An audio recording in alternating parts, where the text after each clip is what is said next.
আন্তর্জাতিক ফ্যাশন জগতের অন্যতম গুরুত্বপূর্ণ ইভেন্ট মিলান ফ্যাশন উইক চলছে। শরৎ আর বসন্তকে কেন্দ্র করে ইটালির মিলানে চলা এই উৎসবে বরাবরের মতো এবারও জায়গা দখল করে নিয়েছে জর্জিও আর্মানি, ভার্সাসে, ক্রিজিয়া, মিজোনি, গুচি সহ অনন্য সব ফ্যাশন ব্র্যান্ড। 23 সেপ্টেম্বর শুরু হওয়া মিলান ফ্যাশন উইক শেষ হবে 29 সেপ্টেম্বর। বিস্তারিত আফসানা নীলার রিপোর্টে। ফ্যাশন থেকে কিংবদন্তি, মিলান ফ্যাশন উইক যেন এরই উদাহরণ।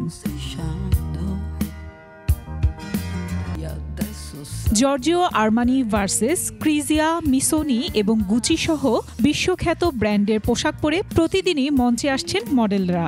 রঙের ক্ষেত্রে কালো, সাদা, সবুজ, বাদামি, গোলাপি নজর কাড়ে সবার। ডোরাকাটা আর সাদামাটা পোশাকগুলো আলো আঁধারির ক্যাটওয়াকে তুলে ধরে আভিজাত্য।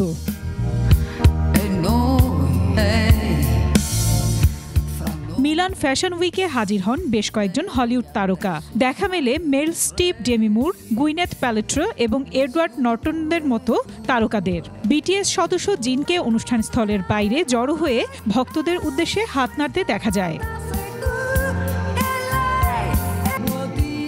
জমকালো গুচি ইভেন্টে উপস্থিত হন টেনিস তারকা সেরেনা উইলিয়ামস, অভিনেতা এলিয়ট পেজ এবং Kering CEO François Henri Pinault. Gucci তার নতুন ডিজাইনার ডেমনার প্রথম স্টাইল প্রকাশ করে